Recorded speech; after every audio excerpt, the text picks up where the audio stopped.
So just a quick disclaimer, in this episode, the audio recording has malfunctioned and we ended up recording on a different device. So the audio quality is not going to be as great as the other episodes. So I apologize for that. And don't forget to like, share, comment, and subscribe. Cool. So I've got some warm up questions for you before you introduce yourself. Yeah. All right, cool. Netflix or YouTube? Netflix. Why? Don't really watch YouTube. Well, actually, right now it'll be YouTube because I'm not being boosting myself up, but I've got some stuff coming out on YouTube. But yeah, Cool. before predominantly Netflix. Don't really watch YouTube. Fair enough. You can share that with us after with the listeners. Okay, sure, no worries. Yeah. If that's cool with you. Phone call or text? It depends who you are. Phone call. More time it will be a text. I don't like speaking to everyone on the phone. Cool. Sometimes if it's like urgent, I need to get some business stuff done. It's like blah blah blah, blah like yeah, phone call. Because Fair sometimes I can't rely on text. So yeah, phone call. Yeah. Do you ever do that thing where like someone's calling you and you don't know what they want, or it's like a person you didn't expect to call you? Yeah. And then you just basically like you wait for the phone to ring up and then you text them saying like what's up? What's good? Yeah. The text comes Everyone after. Everyone knows. It's like what's going on there? Cardio or weights? Wait. Weights. Yeah, I realised that, but you hate cardio, innit? I don't. It's not that I hate cardio, but majority of my life, like my sporting life, has been cardio. So it's like, what would you expect me to do? You're tired of it. I'm kind of tired of it. I've been in cardio since I was 9. But forget it. Shouldn't it be like the other way around? It's like the more you do something, the more you like it. I don't know. Yeah, but you can get very bored of stuff. Yeah. So it's like I'm bored of cardio. Okay, fair enough. If you're coming from, so yeah. Cool. Last one. So, would you rather? Wait, this one's good. Would you rather smack a puppy? Yeah. Yeah. Would you rather smack a puppy or get smacked by your dad in public?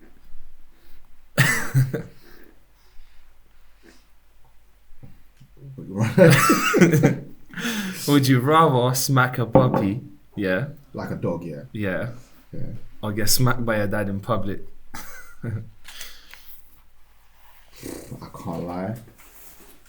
I'm a recent dog lover. Like I'm not a obsessive dog lover. So that puppy's gonna have to hold it, boy. Because I can't lie.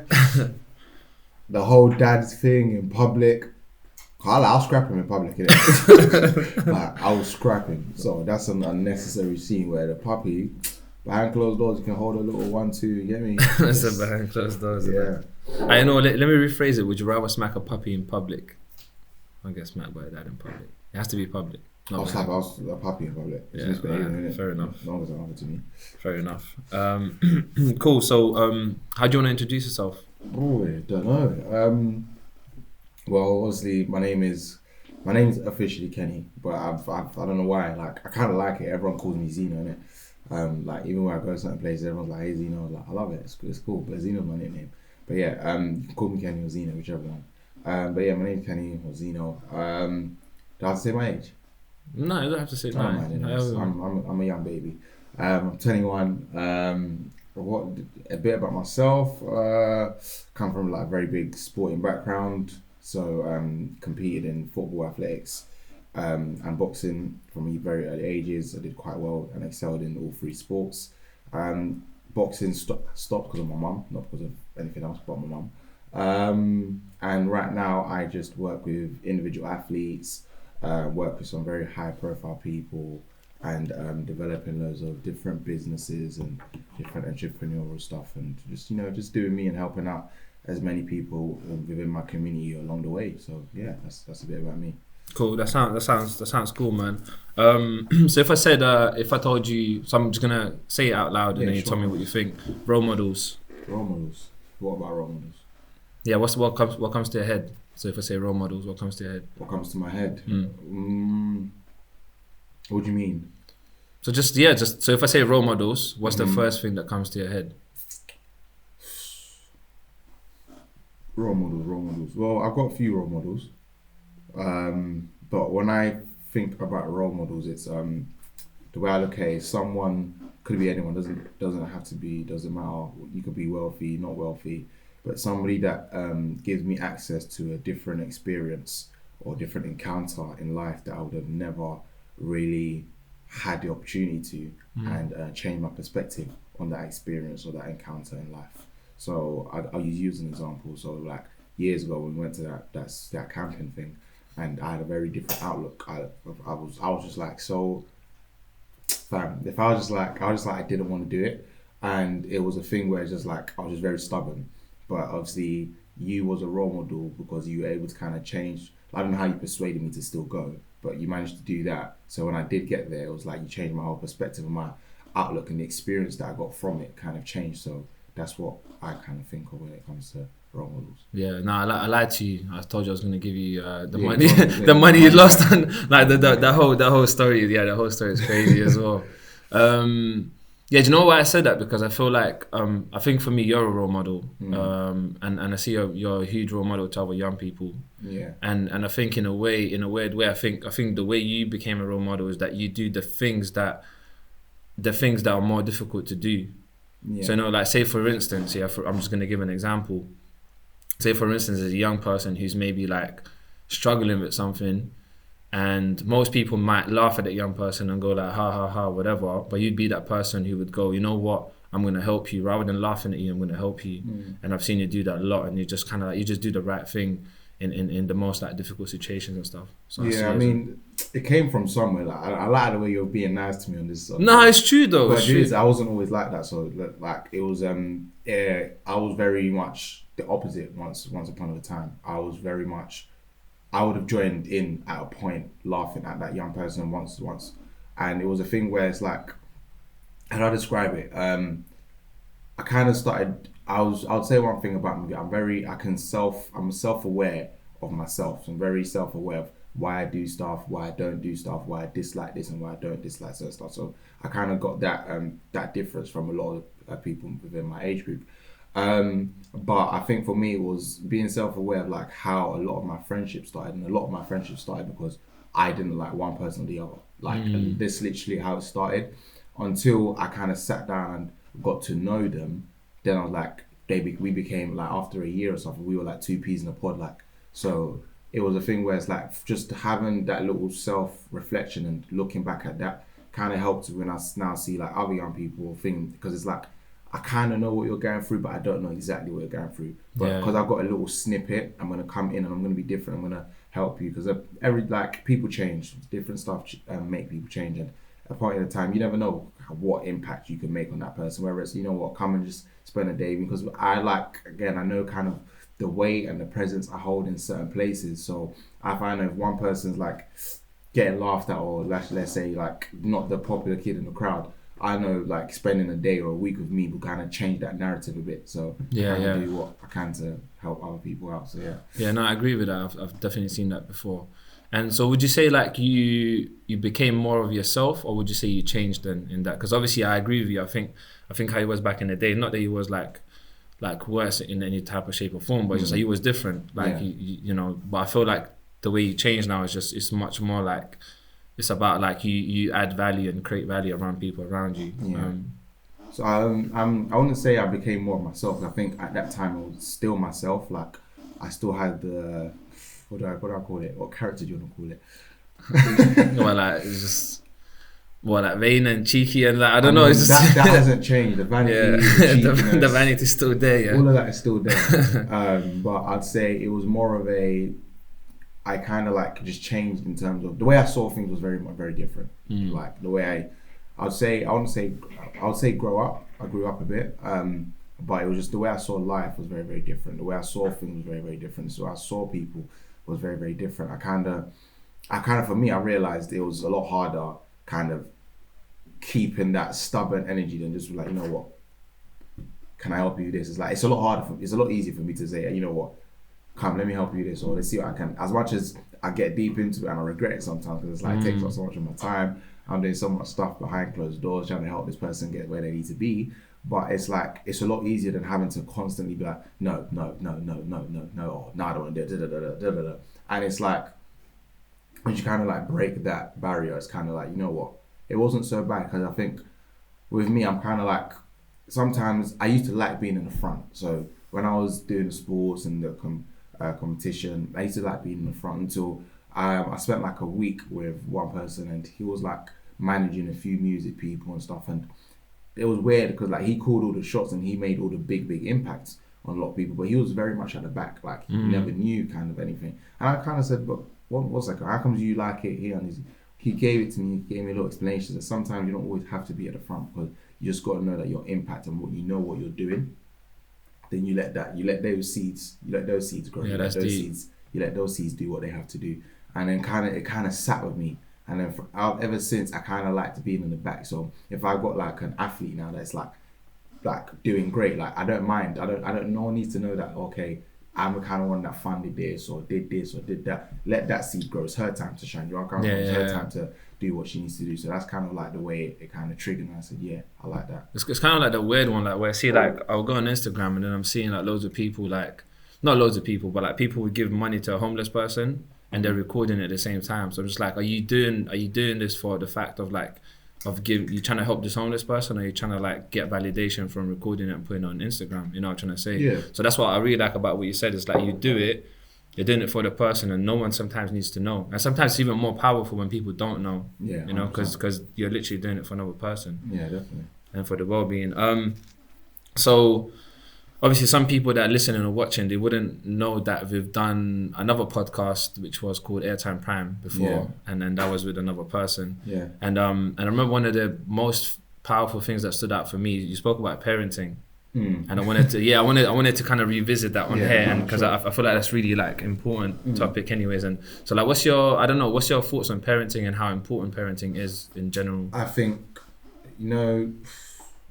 when I look at it now, and I still think I'm very young, but I've got a very wise head sometimes. I always think I'm in my 30s or something and do all the stuff I've got going on.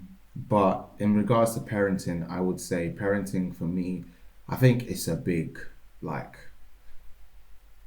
what's the word I'm looking for? It's like there's no perfect recipe. Like there's no perfect recipe, and there's no perfect parent. I think you kind of learn as you go along. You pick things up as you go along. Because I can't see to like all the stuff that I've like seen is like there is no perfect parent. Like sometimes everyone thinks like it's how hard your parents have had to work to put you in a certain position. And I mean, yeah, like if you look at it as like wealth and not so wealthy. So even with like wealthy parents and like kids that have grown up with like a silver spoon, there's still that sense of reality that they kind of lack. Not being thing, because parents are always kind of a bit too sweet or a bit too thing, and it's like it's not their fault, it's just how they kind of like, maybe that's how they were brought up and that's how they deal with things. But sometimes it's a thing where it can be the opposite. It can be the complete opposite in someone that's not so wealthy. Like they understand what life is, the reality, how you have to do this, how you have to do that, but they don't have those opportunities that wealthy kid has. And it's just literally how you kind of like move along with life and how things happen. I don't think there's a perfect code to parenting, but I feel like there is some stuff that you can avoid and some mistakes that you don't want to make, but there's no perfect recipe towards parenting. So do you know what that sounds like for me? And I've just got this now in my head. It's really interesting. So it's almost like some parents will always create certain gaps. Let me just put it that way. There's always going to be a certain gap within some parenting, and then it's going to be up to that person to feel like to fill that gap. Just kind of go like, you know what, this is what I'm lacking. This is what I didn't get from my parents, and I have a choice. They have a choice, I believe. Like, but you know what's also hard though? Sometimes, so you see how it says, you just said, this is what I'm lacking, and this is what I think. Sometimes it's hard for people to discover that. It's hard for people to discover that this is what they're lacking, or that their behavior or the way their reaction towards certain things is coming from a lack of a provision that they lacked from their parents growing up as a child. So it's sometimes it's easier said than done, in other words, but I think once you are aware of that and you think you kind of like, then that's when you kind of have the choices. I can either keep blaming my parents, or I can go out there and just get what I lacked for myself. So yeah.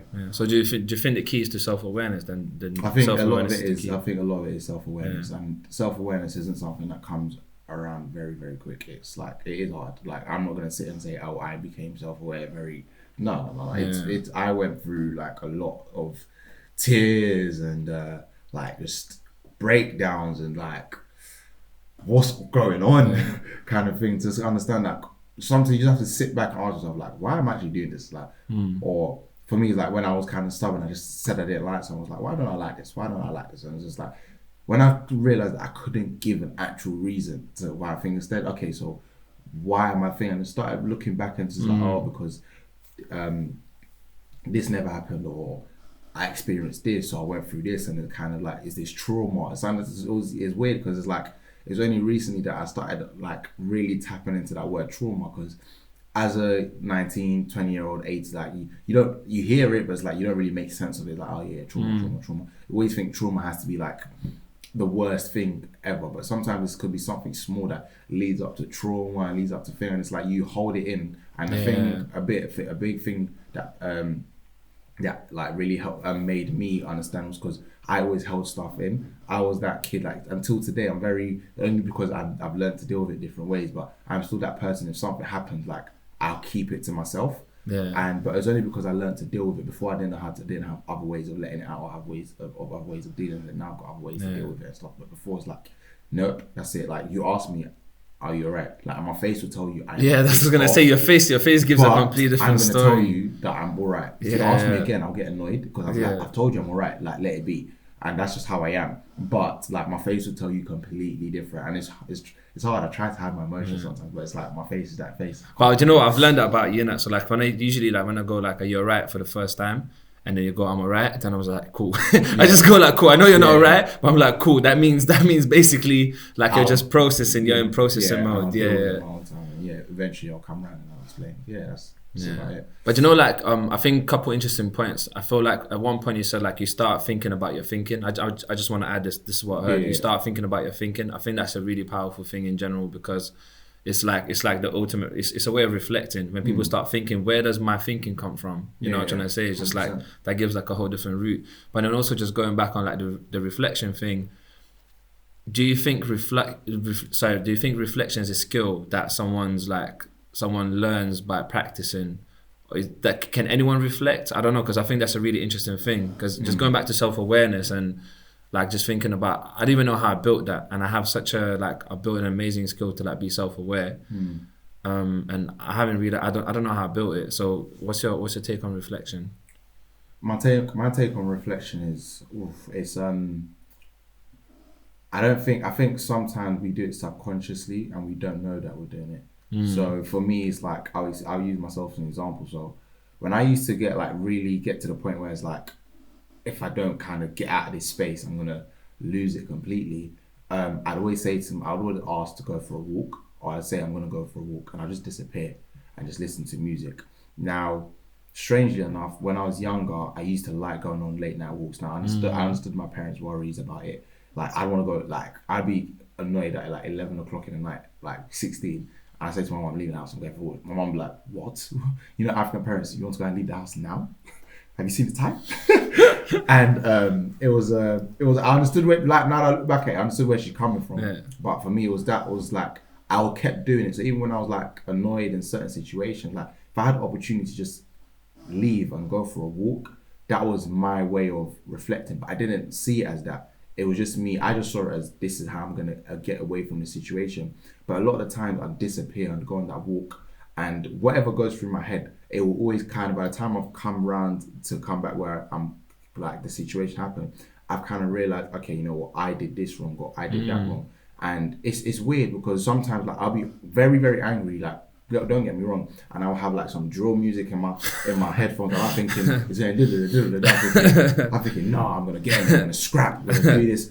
Come round, it's like I've calmed down, because it's like all that emotion, it hits a peak, then it starts bubbling down, it starts breaking itself down, it starts going, okay, you're not gonna do that, you're not gonna do this, you're not, and you start then asking yourself, you know what, like, how did it get there, kind of thing. And it's just like having that time to walk, because you're walking and you're seeing different stuff. Sometimes it's like, it's weird, I'm walking and I'm seeing someone in a situation that they're quite happy, and I'm thinking, it's like, oh, that could have been me, man. And then you kind of want that thing. And then sometimes I'm walking and it's like you're seeing another situation. Like sometimes I've walked, I'm angry, but I've seen another situation, but me being able to calm down that situation has calmed me down. Yeah. Do you know where I'm coming from? And it's just like all of that happens in the process of just leaving the space and me going for a walk. So in terms of like, how does it get there? Sometimes it's like some people read books towards it, and some people, I've never read a book around it. Like I'd want to see like how I can get it develop it further. But for me, it was just a subconscious thing that I kept doing, and until I started pulling it apart and saying, this is my way of reflection. This is my way of saying, you know what, this way. Because every now and then, if I've got like loads of stuff going on, I go for a walk. So when I want to motivate myself, I think I've told a few people this, but there's a few nice developments around here, and a few nice houses. I'll walk around that whole place, and it's like if I've got a business mindset, like I'm walking there, I'm looking at this, I'm thinking, and I don't know why, but it helps me get to like, I'll come back and say, okay, so if I had this as an initial idea, I'll come back knowing, okay, I need to do this, and this and that. Then I'll start searching it up, and it's like, it's crazy. My mind goes wild at night.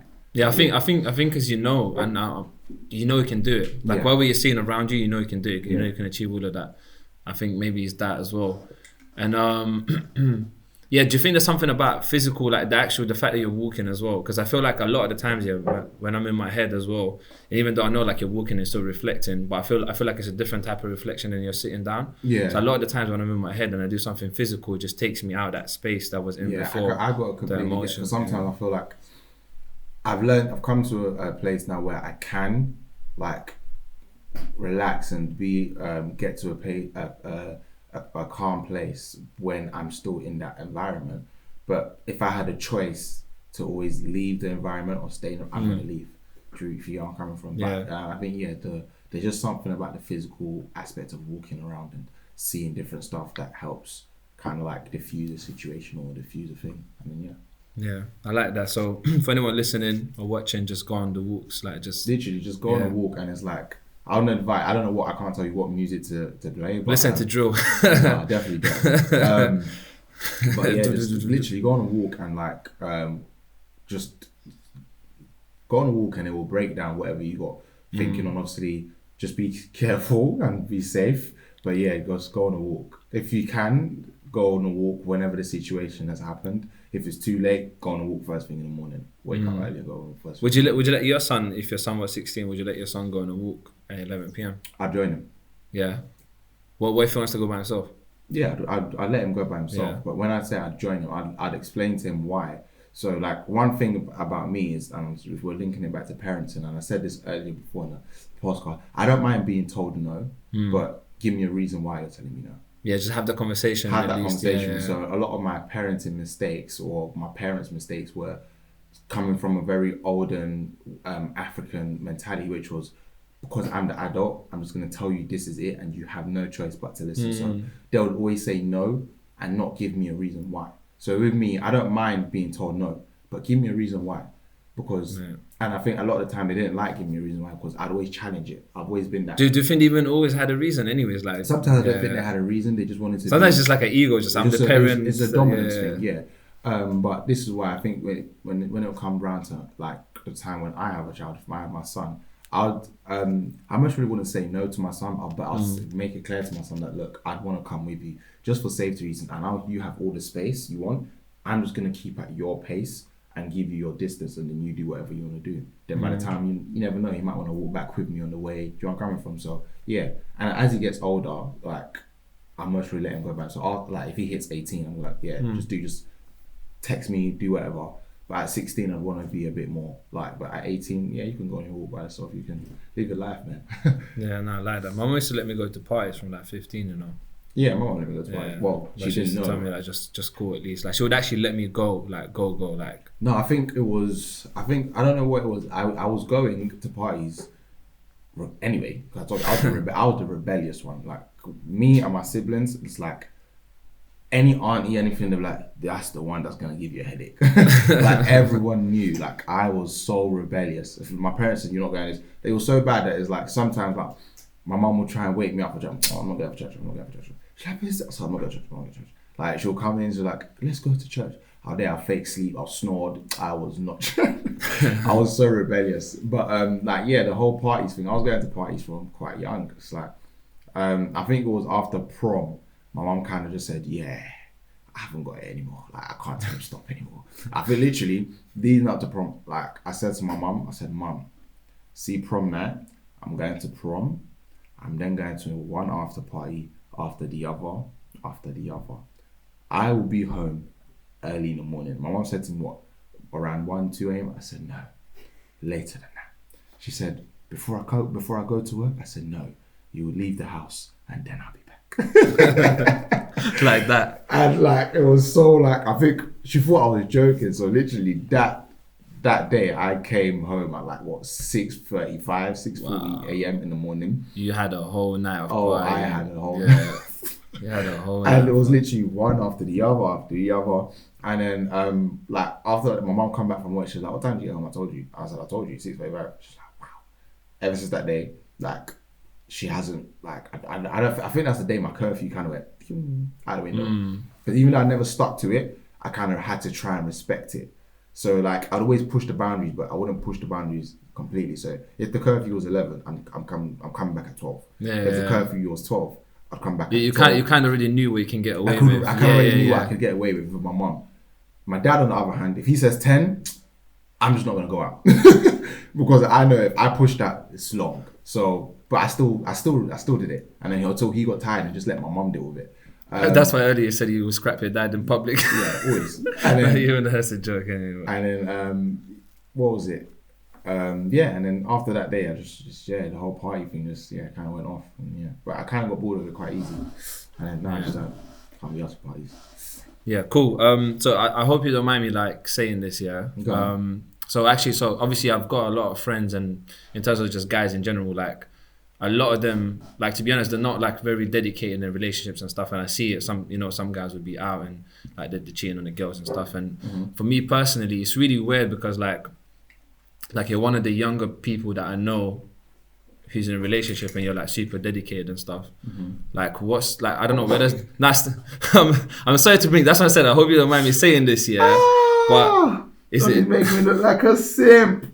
You're not a simp. No, you're not a simp. No, listen, if anything, I'm joking. if anything, I'm joking, I think more guys should be like I'm you. Joking. I know you're joking. I'm just saying more guys should be like you. So I just wanted to explore that a little bit. And you don't have to be like me, Jale. Be how you want to be. No, but I respect it because you know what it is, yeah. I think, do you know what? Because I think you're doing something where a lot of guys are struggling. A lot of guys might be struggling with. So a lot of guys might be struggling with finding their own internal drive to kind of like stay in one relationship and just stick to that. Where you've got that. So I think a lot of guys could learn from that. Because I see, like, I meet guys, they're like, yeah, I want to have a relationship, I want it to be and they're doing all that other complete opposite thing. So it just makes no sense. See, when it comes to relationships is very tricky, especially when you look at it like in my age group. So I've always kind of said to anyone, like, whatever relationships you had at 16, college, like, they don't really count. If you know where I'm coming from. But for me anyway. Even though it's weird for me to say that because mine started like first year of college, so it's but obviously for me it's like we've been on for ever since then. Only difference is like I feel like the aging thing is quite different, and I used to think like that when sometimes like I've seen older men who still kind of want to have fun and like get around. But it all depends down on the individual. Like when you're ready to settle, you kind of will settle.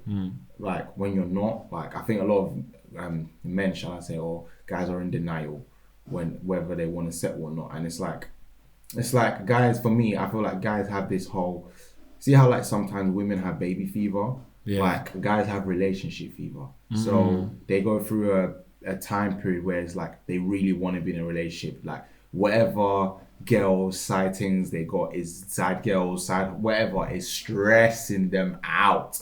So they kind of like watch the movie or think like a man or something like that. And they're thinking, you know what, I just want to settle down. But it's like very impulsive. It's very like, they've just said, yeah, I just want to settle down. So they kind of work towards it. And it's like, they forget that, nah, this is longer than I thought. So when the push, like when it gets going, it's like, raw, this is a bit crazy. But yeah, it's a thing, it's very different for different, like for me, like I said, for me, it was very much of I kind of had all my fun at such a very, very early age, like 15 to 18, like literally secondary school. I did stuff in secondary school I should be doing now. Do you know where I'm coming from? I did stuff in secondary school that I should have been doing in college, or I should have been. So for me, it was just like, there's not really much enjoyment other than going around and seeing the world and traveling. Yeah. There's not really much within London or within things that I haven't done. If you get where I'm coming from. So for me, it was just a thing, and I think for me it plays a different part because it might be different for other people, but for me, because I have a sister, and one thing about me, I just don't like being hypocritical.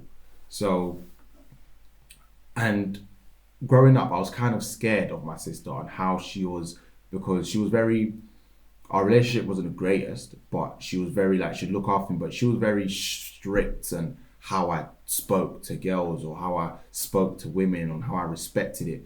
And it kind of like subconsciously put a little fear in me. Yeah. And I didn't know why, but it's like sometimes when I was young, you know, when you like get into those tiny petty relationships, like I'd do anything so my sister didn't know. Like literally it was crazy. One story, I was in, don't know, I think it was in year 8 or year 7, and I don't know how I signed up to some relationship. Like next thing I know, oh yeah, Kenny and this girl's going out. I was like, oh right, it's like that. So I say nothing. Like literally, my sister was in year 11. So yeah, it might have been year 7. My sister was in year 11. You both went to the same school, yeah? No, so she went. Okay. She went to St. Angela's, but I was in St. Mons, but literally like right next to the corner. So we went to some park. Then I think one of my sister's friend's little sister ran to her older sister. Was like, oh yeah, Kenny's going out. We did it. I said, oh, Headache. literally 5 minutes after, my sister and her friends were in the park. Come in. I said, oh, she's like, so who's your girlfriend? I said, ah. Oh my days, just like that. And I was like, oh, I haven't got one. She's like, don't lie to me. I said, oh, just chill, man. It's like everybody is there. My sister's there. I was just like, is that one? Is that one? I'm pointing, and my sister just, I don't know what she did, but she kind of like from that, because of her presence here, I was scared to continue it, so I locked it off. Like after my sister disappeared, I locked it off. I said, no, I can't run. I just locked it off. And ever since that day, that fear of like how my sister kind of perceived me or how I am with things, like it was kind of weird. That's why, like, don't get me wrong, I wasn't perfect, no, but there was, there's extremes, there was boundaries that I wouldn't cross when it came to females, and it was just because of that. So yeah. Just going back to the whole thing of like, like guys got the fever and stuff. I think not just with guys, I think with women as well, just in general. I feel like people have this thing of like grass is greener on the other side kind of syndrome. But like my favorite quote is just grass is only greener where you water it. Yeah. And I think obviously, I think even with you, like obviously you're gonna have your ups and downs. It's just normal. Like no one can ever go like I've got a relationship and there's no ups and downs. Yeah. There's ups and downs all the time.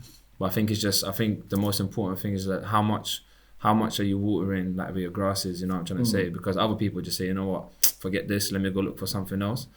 And like everyone's gonna have pros and cons. It's just people just have to pick the pros and cons and then just kind of work. Yeah, it's also just understanding like your generation and like what you've grown up around, and especially when like for me and a lot of the man them I've grown up with, we've kind of grown up with older guys and older people showing us and saying, man, don't stay with one girl or kind of thing. That's what it's like. That was what was normal. Yeah. But for me, just because you've kind of shown that, I always kind of like to say to everyone like, yeah, so what? Because they showed you, those same guys showed us what OT was.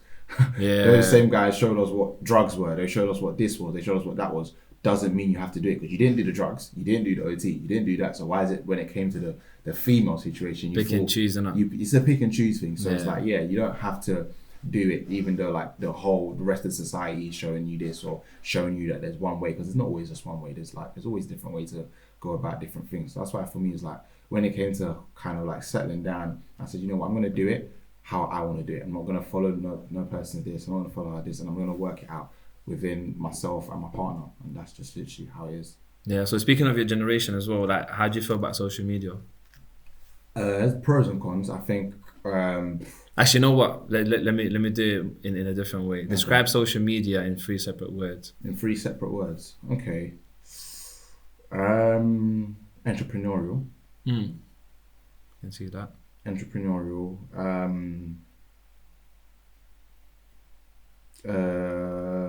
This is tricky. It's a good one. It's a very good one. Oblivious.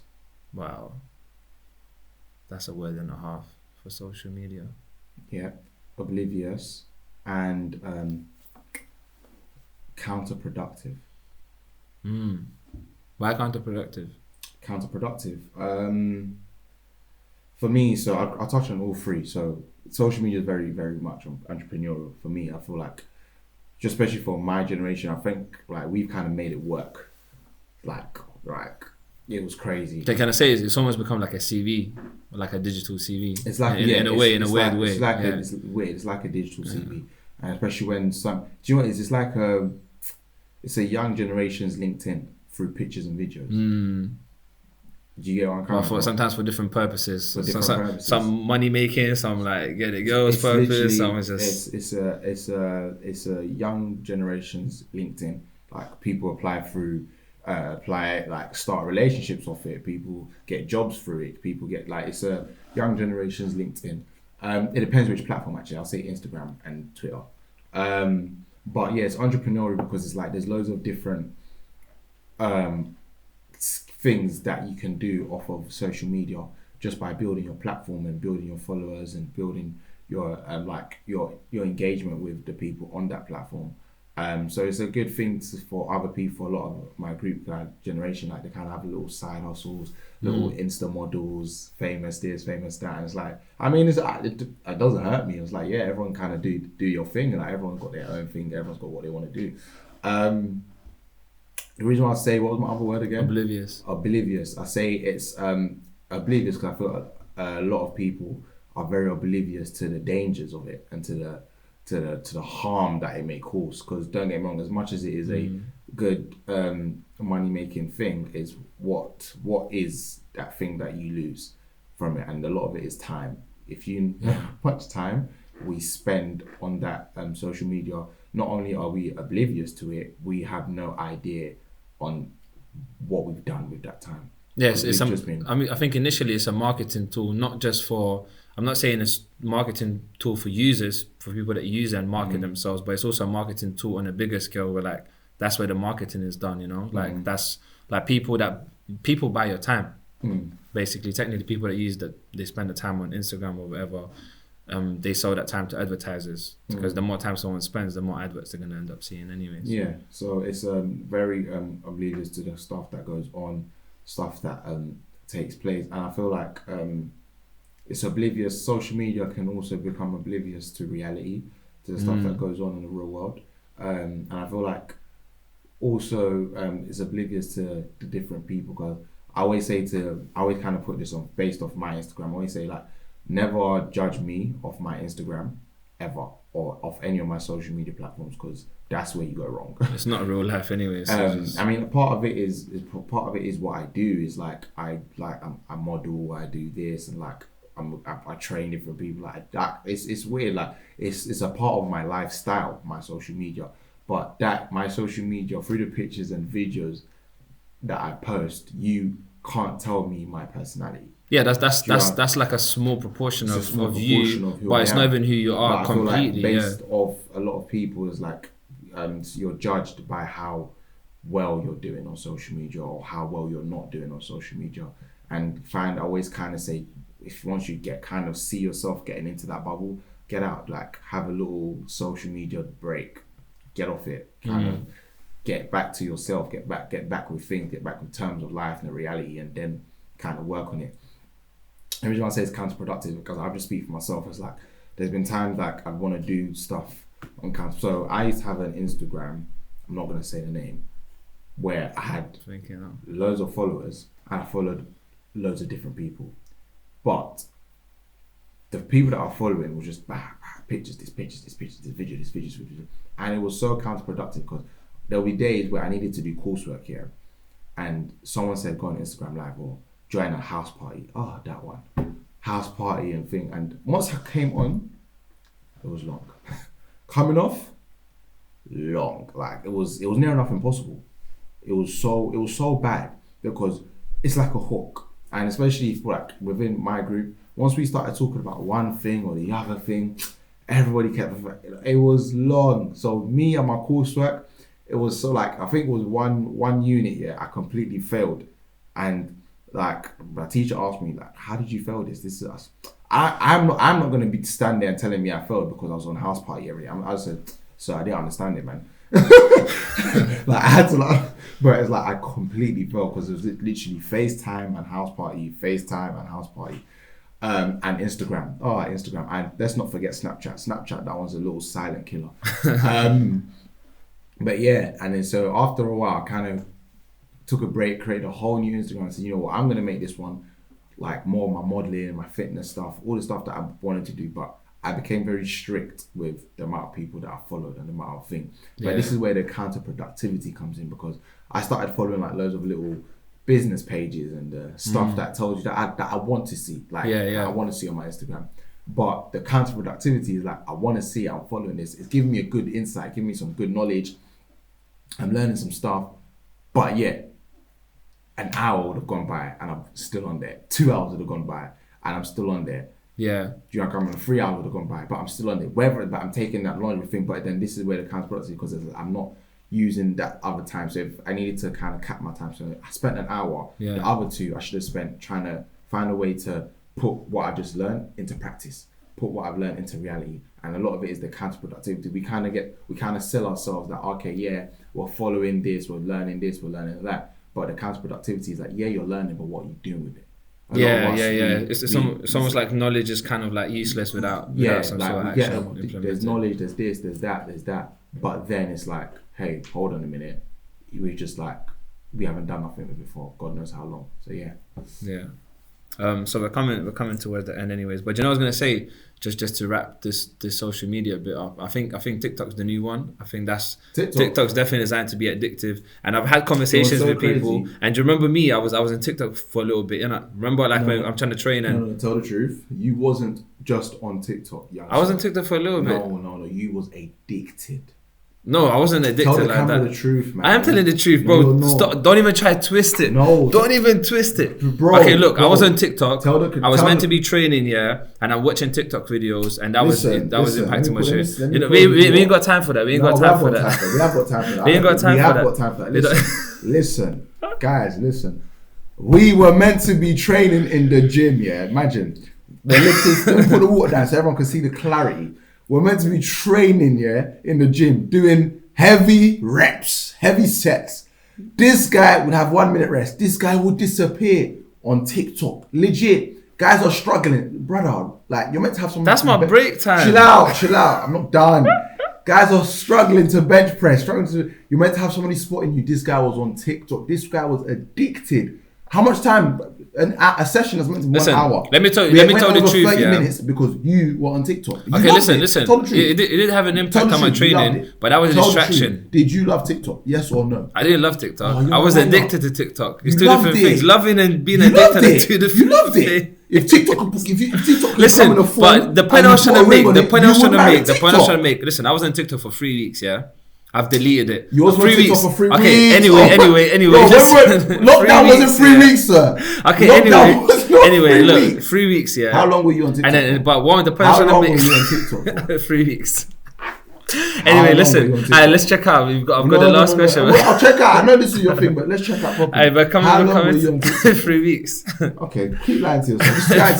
See what I was saying before about denial. It was 3 weeks, man. It was 3 weeks. As far as I remember, as far as I recall, I remember 3 months. Yeah, maybe you remember 3 months. I remember 3 weeks. I remember 3 months, if not a year. I remember 1 year on TikTok. No way. You're lying. Do you know what? I'm gonna go to my stats of my installed apps on Play Store, and I'm gonna double check the dates I've installed it and uninstalled it.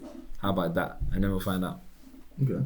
But anyway, so yeah, like loads of people are struggling with it. They said they deleted it, they installed it again, they were addicted. Yeah, TikToks are crazy. And even my managers have told me, yeah, like go on TikTok and do like your fitness stuff. Like you'll I just don't know, man. I just don't trust it. Nah, I see loads of people. They gain loads of followers and stuff. Cool. So for the checkout, a question we ask every single guest is: if you had 8 billion people listen to you say one thing, what would it be? If I had 1 billion people. No, if you had 8 billion people. 8 billion. Yeah, 8 billion people. So basically, the whole world listening to you say one thing. What would you say? Ooh. 8 billion people, listening to Zeno. Rotted. I like that one still. Oh, that's tricky. God, I don't know what to say. Actually, tell a lie. So we kind of got the whole famous quote that obviously pressure makes diamonds and stuff like that.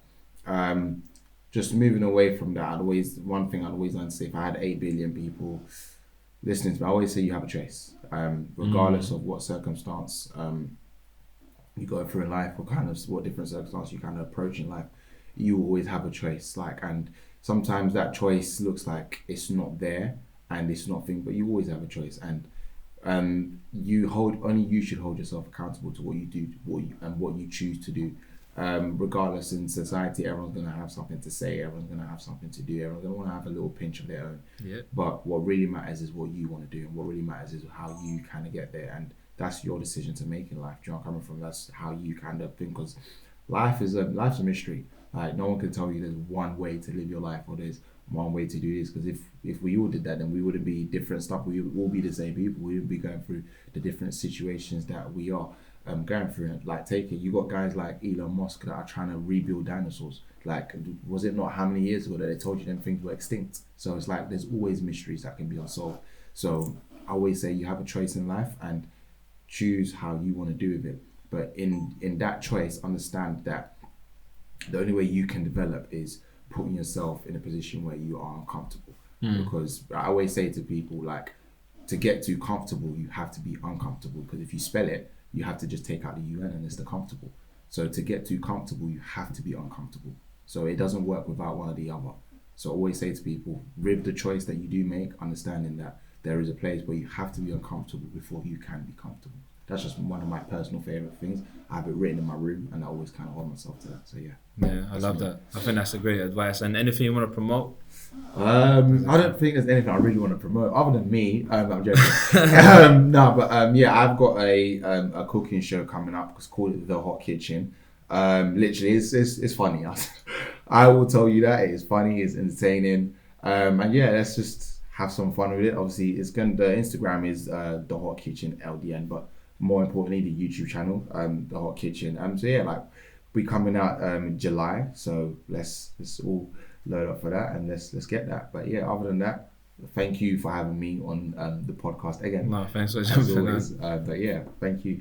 Yeah, and I'm looking forward to Hot Kitchen as well. Yeah, I'm not. There's one episode that I'm not, but other than that, it's alright. It's alright. It's part of the process. Part of the process. But see, season 2, I'm lapping out. There's no way I'm losing. Yeah, I'm coming on the show as well at some point. Is it? Yeah. Yeah, maybe season 3. You know. Yeah, for sure. I've got a little plan for yeah, season for 3. sure. Tell her, for sure. yeah, I'm coming. season 3. I'm coming. No worries. Cool.